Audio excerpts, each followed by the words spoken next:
I tried to correct the falsehoods of CICA. But the whole purpose of this statement is that I know PSP is preparing for a motion debate, but I'm also hoping that we all go into the debate with some common ground.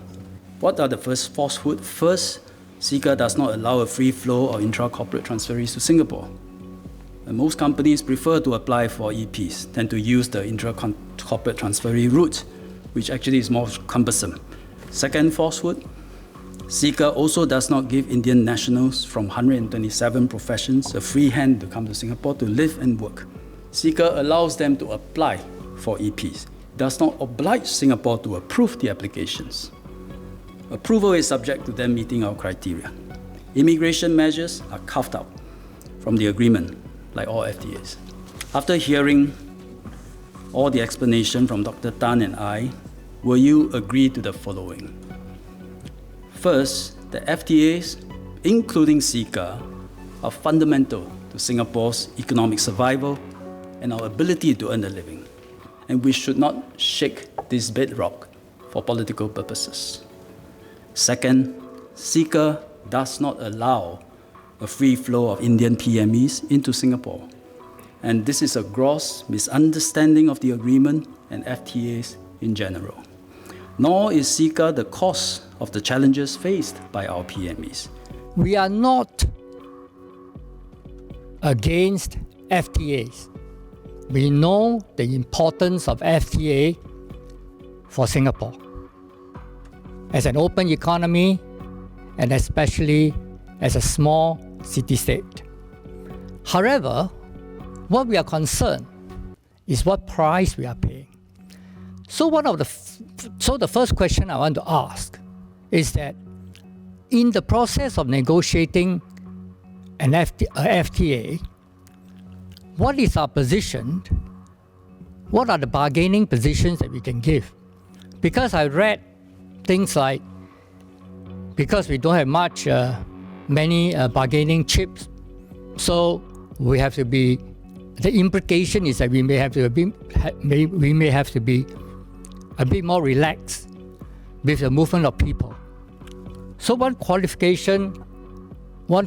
I want to ask is that, are the movement of people or natural persons used as one of the bargaining chip when we are negotiating the FTA? What is the total number of displaced Singaporeans? I would think that you can't deny that there are Singaporeans who are displaced. Your narrative is that, they are all because they don't have the skills. Let's not push the blame to the universities and the polytechnics so easily. It has been 20 years since we started the foreign talent policy.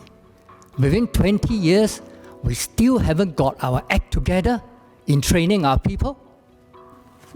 Long and short is, we have been extremely successful. And all this would not have been possible if we have not ride on the wave of globalization, welcome foreign talent, and give our own people very good training, education to rise up and take the positions. I mentioned that our only problem is there's not enough of us. Investors come here, they want to hire Singaporeans. They know our education system is solid. And we have such a wonderful reputation around the world, something that as Singaporeans we should be proud of. A bit stressful, this education system a bit stressful still, but we should be very proud of that. But the problem is there's still not enough of us. We've been reviewing policies. MOM, successive manpower ministers have been reviewing policies all the while. Policies are never static. You can't say because we implement something new now to respond to the situation, therefore we have failed. Why didn't you do it 5 years ago? It doesn't work like that. That's not policy making. What I've said is that we fully support FTAs. We know that that's important for Singapore.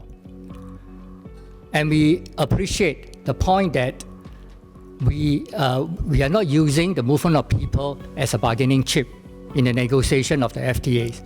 But as to whether CICA has contributed to the influx of some of the PMETs in Singapore in relation to our overall foreign talent policy, we have to explore that.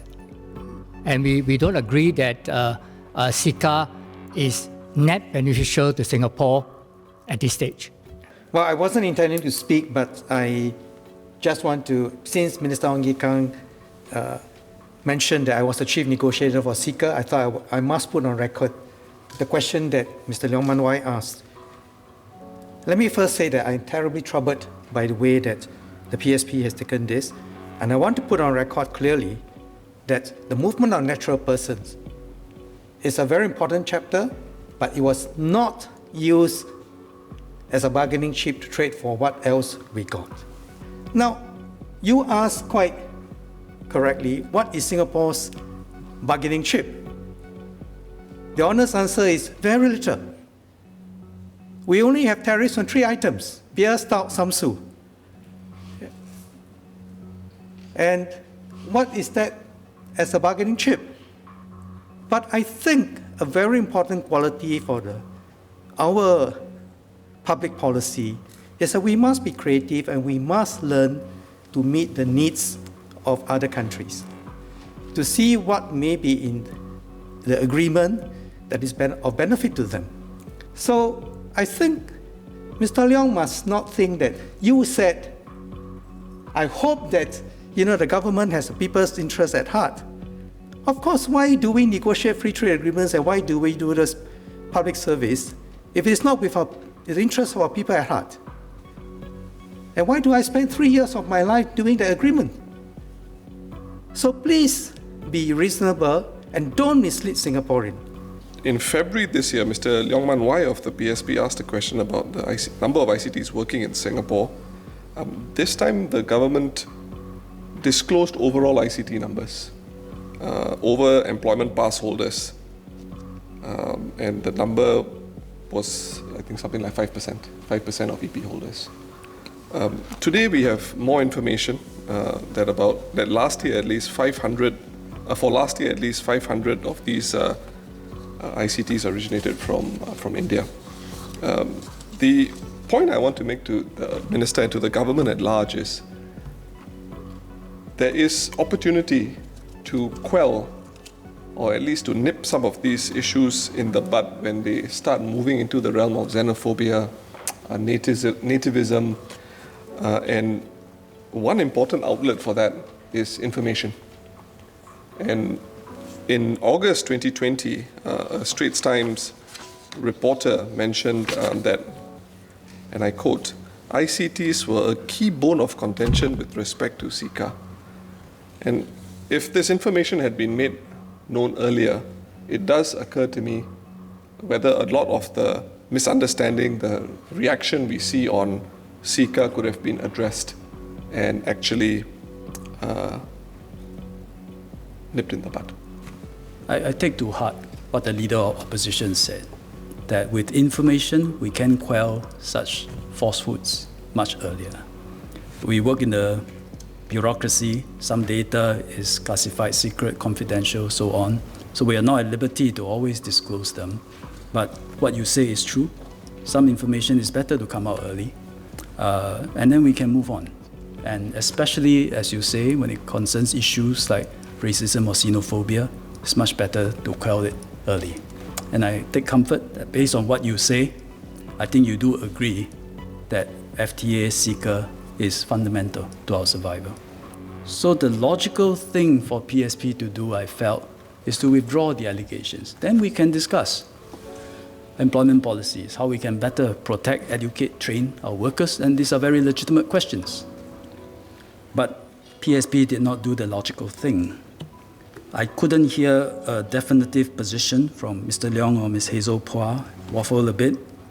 And then I think what I heard was they cannot conclude either way now whether CICA is better or worse for our workers. But if you cannot conclude either way, then the honorable thing is to also withdraw the allegations while you figure out which way you want to lean.